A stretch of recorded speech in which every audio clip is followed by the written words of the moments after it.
আজকে শনিবার ছোট্ট ছোট্ট দুটো ভিডিও তোমাদের সামনে অবশ্য করেই দেবো। দুটোই এখন করে রাখবো, করে নিয়ে শনিবারও রেহাই নেই, বেরোতে হবে। একটা বাচ্চাকে নিয়ে একটুখানি ডাক্তারখানায় যাবো, না ভ্যাকসিনও না কিছু না, স্টেরিলাইজ করাবো, সেই জন্য চেক আপ করানোর জন্য নিয়ে যাবো। তো হাজব্যান্ড বাড়িতে নেই, একা একাই যেতে হবে। দেখি মেয়েকে যদি পাই, সবাই তো ব্যস্ত, কষ্ট হয় এই বাস্কেট ফাস্কেট নিয়ে যাওয়া। দেখা যাক, সেটা পরের কথা, সেটা আমার প্রবলেম। আমি এখন দুটো ছোট কথা বলতে এসেছি অবশ্য করে প্রিয়াকে নিয়ে। দুটো প্রশ্ন। প্রিয়ার যে খাট, ওটা শাশুড়ি মা দিল, মানে ওটা কি শাশুড়ি মাই দিল? আচ্ছা। আর শেফালি এখানে একটা ছোট্ট মানে দু চারটে সামান্য কথা নিতে পারলো না, এখানে হাজব্যান্ডকে নিয়ে শেফালিও বসে গেল ভিউজ কামানোর জন্য। অবশ্য করে পুরো ভিডিও না দেখে তোমরা কমেন্ট করবে না। তার আগে নিজের ইন্টার দিয়ে নিই। সাজানো উপসংসার চ্যানেল থেকে আমি অপর্ণা তোমাদের জন্য নিয়ে আসলাম আরও একটি ভিডিও। কি জানি এটা কোথায় রাখলাম, তো গলায় একটা চেন পরেছিলাম, গলার চেনটা এখন ভিডিও করতে গিয়ে দেখি যে নেই, না সোনার নয়, যেহেতু আজকে সবই ইমিটেশন পরে নিয়েছি, সবই খুলে টুলে রেখে দিয়েছি। তো ভাবলাম সেটা আবার কোথায় গেল, দেখলাম ওই এসটা কোথায় পড়ে গেছে। তো যাই হোক, যেটা বলার হচ্ছে, হ্যাঁ শেফালি কি এখানে বসে গেল? তো এবারে আসি, অনেকের মনেই প্রশ্ন, আমার ভিউয়ার্স সঙ্গে আমারও প্রশ্ন, যে হঠাৎ করে শাশুড়ি মা খাট কেন দিল? এটা তো মাথাতেই আনতে পারছি না। ভিডিও শুরুতেই আরেকজন ব্লগারের সঙ্গে মানে পরিচয় করিয়ে দিল। কিছু কিছু ব্লগারকে খুব ভালোবেসে স্বতঃস্ফূর্তভাবে এবং বলল যে সবাইকে যখন করেছি একে করবো না কেন না, সবাইকে কিন্তু করা হয়নি এভাবে। এখন যেভাবে করা হচ্ছে দেখো, বারবারই এই কথাটাই চলে আসে, এই যে ওর হৃদ্যতা।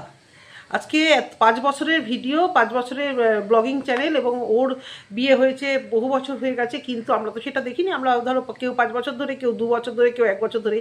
এই যে হৃদ্যতা, এটা হঠাৎ করে এখনই কেন শুরু হলো, যখন ছন্দার সঙ্গে সব জায়েদের ভালোবাসা, সন্ধ্যার সঙ্গে সব জায়েদের মেলামেশা, এবং মানে ইনফ্যাক্ট কন্ট্রোলার সঙ্গেও, যেখানে ছিল বাড়ির একদম যেরকম পেছনে যেরকম ওর ঘরটা, সেরকম সব কিছুর থেকেই দূরে। কি না, একটাই কথা, আমি সময় পাই না, আমি ভ্যাকসিনের ডেটটাও দেখার সময় পাই না কারণ আমরা সময় পাই না, আমাদের কাজ।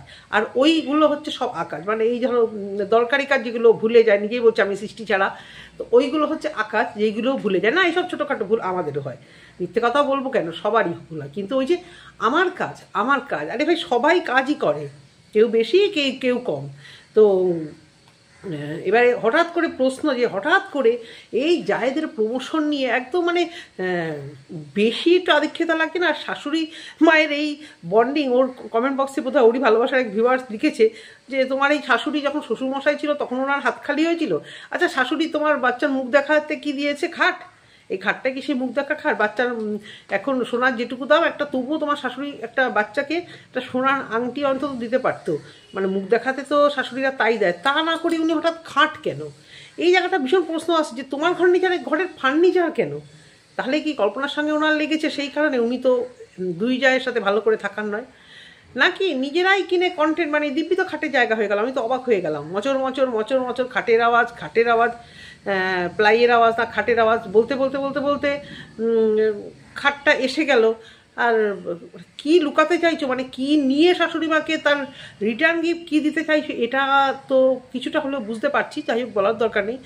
রিটার্ন গিফট মানে শাশুড়ি মাকে ওই আর কি একটু ভালো সাজিয়ে ওয়াইটির জগতে বা সম্পর্ক বা পাড়ায় বা তোমাদের রিলেটিভদের মধ্যে যে এইরকমভাবে ওনার নামটাকে দিতে চাইছো কিনা বুঝতে পারলাম না। আমি একটা কিছুতে আমার জিনিস বুঝতে পারছি না, যে তোমার ঘরে ফার্নিচার মানে বড় বড় ফার্নিচার, তাও যদি ছোটো ছোটো টুকটাক কিছু হতো, ঘর সাজানোর জিনিস, কিছু চাদর, কিছু মানে পর্দা, সেগুলো তাও ঠিক আছে, হঠাৎ খাট, এটা আমার মাথায় কিছুতেই আসছে না। তোমাদের যদি মাথায় আসে অবশ্য করে বলো, হঠাৎ খাটটা নিয়ে আসার কারণটা কি? খাটটা মনে হচ্ছে ও কিনে শাশুড়ি মাকে কোনোভাবে গুড বুকে আনতে চাইছে ওর দিক থেকে কোনোভাবে, এবং সেটাও পারিবারিক, মানে একদম নিজের নিকট আত্মীয়কে দেখাতে চাইছে যে শাশুড়ি মাকে আমি খাওয়াচ্ছি, আমি পড়াচ্ছি, তার বিনিময়ে শাশুড়ি মাকে তোমরা যে ভাগটা হবে আর কি, তার বিনিময়ে তোমরা যেটা দেবে আর কি, মানে কল্পনা বড় কথা বলছি, সে ভাগটা ছেড়ে দেওয়ার জন্য। তবেই কি এরকম ঘটনা ঘটেছে? এরকম ঘটনায় ঘটে? তো এটা আমার মাথায় আসলো না। এবারে অবশ্য করেই আসি কিছু মমতার ব্লগ না, আমার থেকে ওরা কেউই বড় না, যাই হোক ওরা বলে ব্লগিং ভালো, সব ভালো, কিন্তু কপি করা ভালো নয়, একদম ডিটো। স্টার্টিংয়ে একদম কপি হচ্ছে প্রবাসী ঘরকন্যার মহুয়ার মিউজিক এবং মিউজিক মানে কথা বলার স্টাইল, এবং উনি কিচেনে চপার দিয়ে কাটতে চপার বোর্ড দিয়ে কাটতে যে ভিডিওটা করে সেই লেভেলে, কারণ প্রবাসী ঘরকন্যা তো খুব ভাইরাল, কিন্তু ওনাকে নকল করলে কিন্তু মানে অনেকেই মুখ থুবড়ে পড়েছে। ওনাকে যারা নকল করেছে, সে বড় চ্যানেল হলেও প্রচণ্ড কন্ট্রোভার্সির শিকার হয়েছে এবং মুখ থুবড়ে পড়েছে। তোমরা যদি সেই পথে না এগোতে চাও তাহলে নিজেদের মতো করে মিউজিক, নিজেদের মতো করে ভিডিওটা করো। একটা রুই মাছ রান্না করে পুরো ভিডিওটা কথা বললে 10 মিনিটের ভিডিও, নো ডাউট ভালো হয়েছে, তোমার প্রশংসা করাই যায়। গ্রামেও যে এরকম শৌখিন কেউ থাকতে পারে, এরকম মানে মানুষও যে থাকতে পারে, ঘর সাজাতে তো বিশাল সবসময় যে বিশাল কিছু গুছাতে যে লাগবে তা তো না, একটা 4-5টা ঘুটের বস্তাও সুন্দর করে ঢেকে রাখলে সেটাতেও অনেক সুন্দর দেখতে লাগে, তাই না? যে গুছানো সে সব জায়গাতে গিয়ে সব রকম জিনিস পেয়ে গুছাবে। তো সেই জায়গা থেকে প্রবাসী ঘরকন্যার কপি করা হলো। রান্না করার সময় যেটা প্যাকেটের মধ্যে কখনো ডিম দিতে নেই, কখনো না, ওই রান্নাটা আমি এর আগে ইউটিউবে দেখেছি এবং ওটার সঙ্গে অনেকে বাঁধাকপি দিয়ে করেছিল। বাঁধাকপিটাকেও ডিমের সাথে মানে মেখে ওইভাবে ভাপে করেছিল। আমি করেছিলাম, আমার ছেলে মেয়ে একদম ভালো খায়নি, মানে লকডাউনের সময় ওদের বলছে আমাদের উল্টি এসে গেছে, জানি না কেন, ওদের ভালো লাগেনি। তুমি নিশ্চয়ই ভালো করে করেছো, তোমার রান্না নিশ্চয়ই ভালো হবে, আমার ভালো লাগেনি। ডিম দিয়ে আমার ডিমের কারি হারি এসবই ঝাল এইসবই ভালো লাগে, আর না হলে তো অমলেট করে যদি কারি ফারি করা যায়। তো প্লাস্টিকে কখনো ওইভাবে ডিম দিতে নেই, একদমই দিতে নেই, এটা মানে প্রচণ্ড বাজে জিনিস।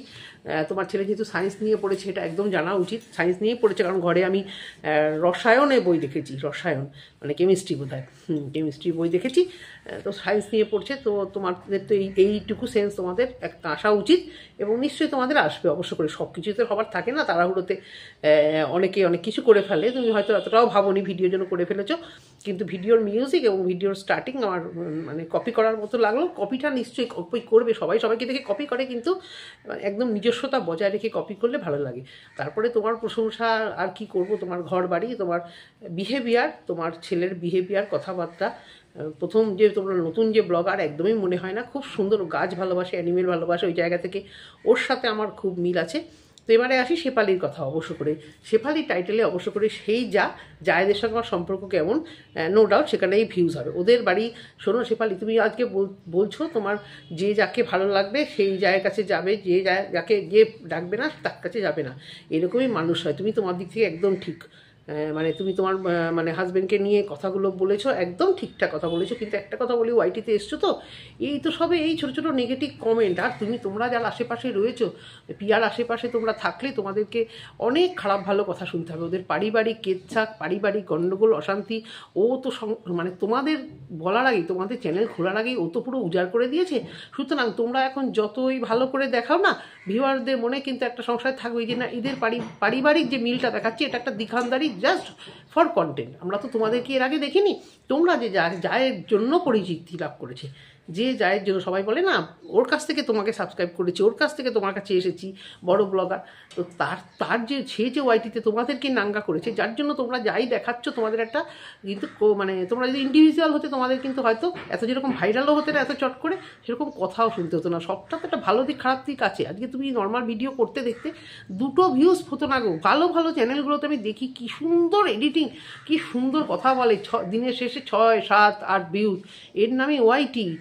তোমরা হয়তো জানো না, তোমরা ভাবছো তোমার পাশের বাড়ি ব্লগার আছে, আমরা মানে আমাদের চ্যানেলটা খুলে তত্তর করে আমাদের এটা হচ্ছে, এটা নট ইজি। তো ইজিভাবে জিনিসটা পেয়েছো, একটু তো তার জন্য কথা শুনতে হবে। সবাই ভালো ভিউয়ার্স পাবে না, সমস্ত ভালো, এই যে আমাকে এক একজন কমেন্ট করে, সেই একই কমেন্ট আপনাদের কোনো কাজ দিয়ে, এটা তো লেগেই আছে, কন্ট্রোভার্সি দেখে বলে। আর একজন আমাকে একদিন বলেছিল, আপনি এত বড় লোক তবু নোংরা জনকে বেঁচে রেখেছো। আচ্ছা বলো তো, এই যে আমি বড় লোক কি আমি গরিব লোক, আমি কি এখানে দেখিয়ে নিয়ে বসি, আমি কি 5 কেজি 10 কেজি সোনা পরে এখানে বসে গেছি তোমাদেরকে নাকি আমি কোনোদিন বলেছি যে আমি প্রচণ্ড বড় লোক, আমি প্রচণ্ড এই করি? তার নিজের মনে হয়েছে আমাকে একটা কিছু খারাপ কিছু বলবে, সে হয়তো পিয়াকে ভালোবাসে, তাই ইচ্ছা হলো বলে দিল, তার মুখ আছে সে বলে দিয়েছে, তাই না? এবার তুমি জানো মানুষের মুখ আটকাতে পারবে না, যত খোঁচাবে কিন্তু তত, বলে না কয়লা যত ধোবে তত কালো বেরোবে। কয়লা ধুয়ে কেউ কোনোদিন সাদা করতে পেরেছে? তুমি নিজের মতো ভিডিও করো, এই সমস্তগুলোতে কাম দিও না। একদিন বলবে না, 2 দিন বলবে না, 3 দিনের দিন আর বলবে না, কিন্তু মেনে নিতে হবে, তোমার ভিউজ হবে না তাতে। তুমি এই যে তুমি যা দিয়ে থাম্বনেল দিলে তোমার কাছে চলে গেল, এবং তুমি বললে তোমাকে যে ডাকবে তুমি তার কাছে যাবে, তুমি এটাও বললে এর কাছে চা খেয়েছো, ওই পিকনিকে টাকা দিয়ে হয়েছে, এত কিছু তো বলার দরকার নেই। তো কমেন্ট বক্সে 2-4টে নেগেটিভ কমেন্ট এসছে, ছন্দা কেন আসেনি, ব্যাস ছন্দা কেন আসেনি হয়ে গেল। সেটা ছন্দার কাছে জেনে নাও। ছন্দা কেন আসেনি, ছন্দার কাছে জেনে নাও, বা তুমি তোমার মতো করে ওখানে অ্যান্সার দাও। তুমি যদি পুরো ভিডিওতে বসতে বলো যে বসে পড়ো যে আমাকে কিছু বলো না, আমাদেরকে কিছু বলো না, মানুষ কিন্তু থামবে না। সোশ্যাল মিডিয়ায় হচ্ছে এটা। আমারও প্রথম দিকে একটা দুটো এই কন্ট্রোভার্সি করতে আসলে তো নেগেটিভ কমেন্ট সব থেকে বেশি আসবে, যার জন্য এই যে জোনটা নিয়ে আমি মানে একদম কথা বলা ছেড়ে দিচ্ছি। ওখানে ভীষণ কম্পিটিশান, ওখানে একজন ক্রিয়েটারকে মানে একদম মানে নাঙ্গা, মানে তার ওই একই কথা, তার স্বভাব চরিত্র খারাপ, হয় তার বরের স্বভাব চরিত্র খারাপ আর তার সব চরিত্র খারাপ। ওই জন্য ওই জোনটা থেকে আমি অনেকটাই সরে এসে অন্যভাবে ভিডিও করি, যে দেখি ওই জোনটা খুব খারাপ। যেহেতু পিয়াকে নিয়ে এই কন্ট্রোভার্সি আমরা যে কজনই আমরা করি, নেগেটিভ হোক পজিটিভ হোক, আমরা একে অপরকে ডাইরেক্ট সেভাবে আঘাত করি না, ইনডাইরেক্ট হয়তো কিছু কথা বেরিয়ে যায় সবারই ভিডিওর মধ্যে হয়তো। তো সেখানে কিন্তু এই ভদ্র সভ্যতার জিনিসটা এখানে বজায় আছে বলেই পিয়াকে নিয়ে হোক বা দু চারটে এদিক ওদিক থেকে দু চারটে কন্টেন্ট সেন্সেশনকে নিয়ে হোক করি।